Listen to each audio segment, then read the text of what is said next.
почитуван подпредседател на Собранието на Република Македонија, почитувани пратеници, пред се почитуван народе македонски. Пред нас е извештајот на Народниот правобранител за 2022 година и одма на почетокот да ви кажам, господа од Народното правобранителство, браво! Браво затоа што се приклучивте на фронтот кој јавно сака да ја демаскира и до крај да ја презентира неспособноста на владата на Социјалдемократскиот сојуз на Македонија и на ДУИ. Тој фронт веќе е толку голем што едноставно не може да се сопре.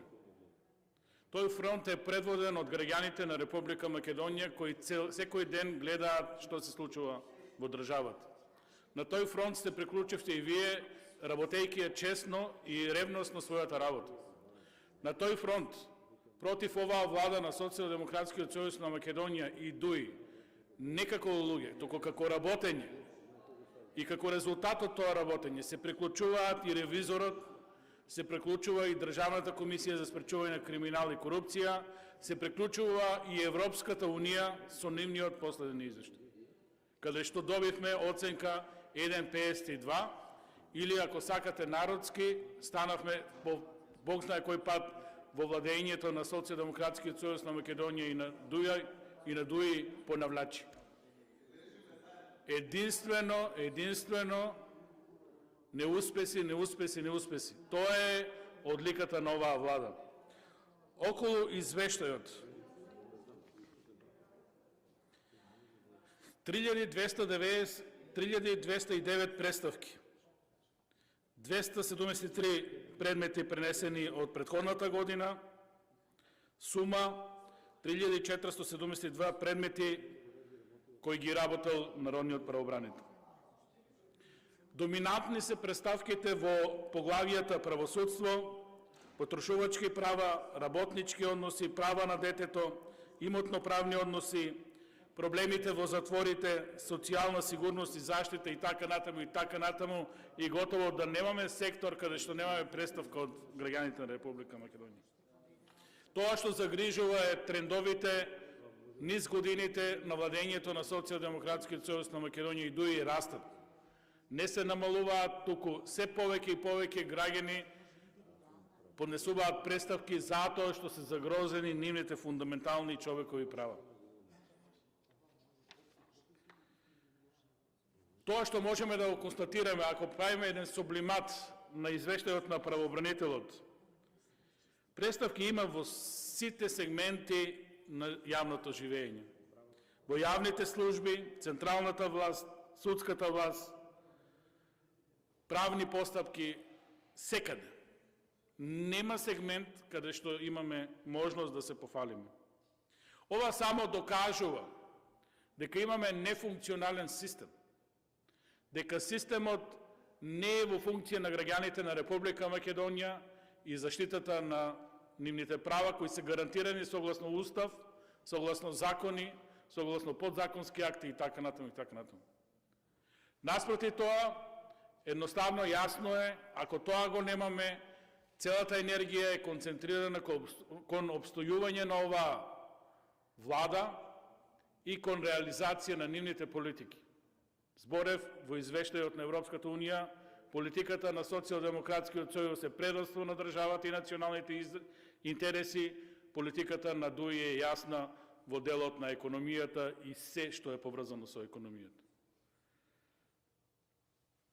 Со ваква влада не можеме да одиме напред никаде, едноставно факт е дека уназадуваме.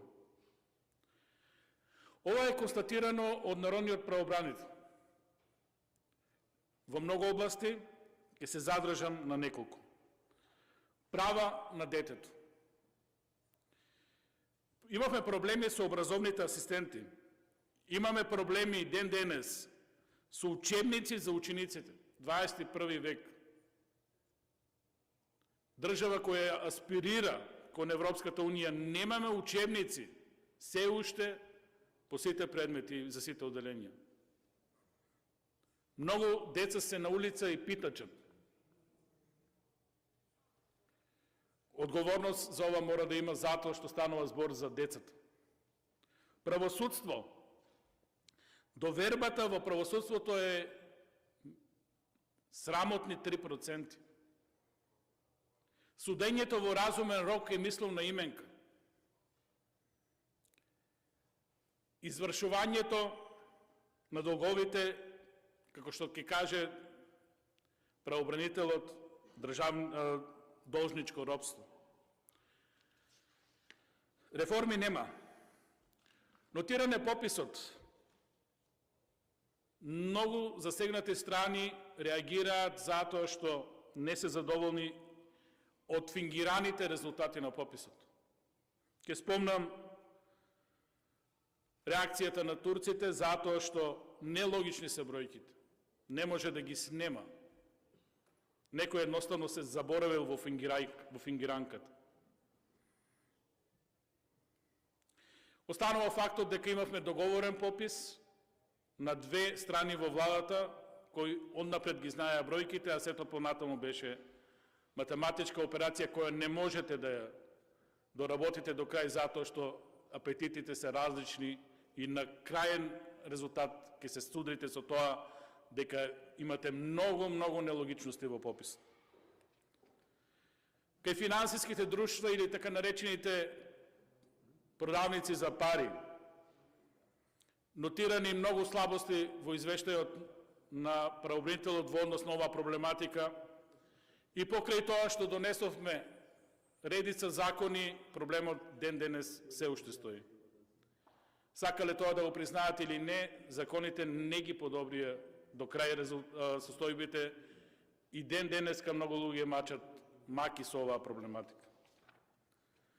Точно, работевме и на законите за лична евиденција, меѓутоа проблемот е што оваа категорија на луѓе никако да си ги остварат своите права. Да ве подсетам за случајот во Куманово, каде што бездомник буквално почина пред вратите на медицинскиот центар. Затоа што беше препраќан од една на друга институција, и тоа е начинот како функционираат нашите закони. Луѓето поправо, за жал, ќе го загубат својот живот отколку да добијат одредено право. За воиднина, иако оваа влада, факт е дека ова е последен извештај за оваа влада, ве охрабрувам да продолжите со работата. Тоа што треба да се критикува, ќе се критикува, тоа што е успес, ќе се пофали.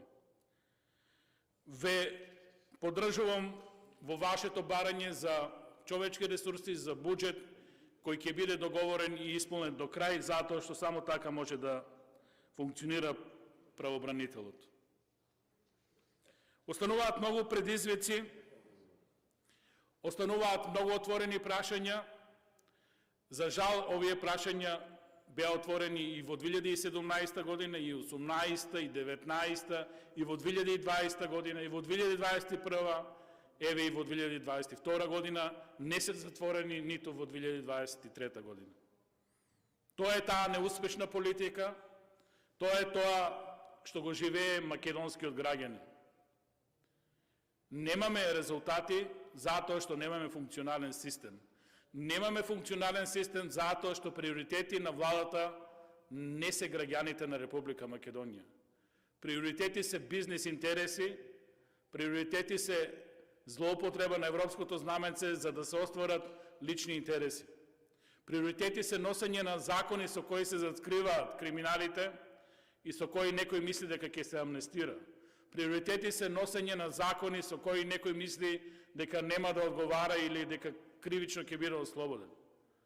Почитувани господа, за реформи се потребни желби, добра политичка волја и ништо повеќе. За да се среди државата, мора сите што се огрешија во законот да одговараат. Иначе нема напредок за државата. Во секој случај, благодарност до правобранителот и до неговата екипа затоа што укажа на слабостите во системот, затоа што тоа е првиот начин да тргнеме во борба за решавање на проблемите на граѓаните, да ги детектираме.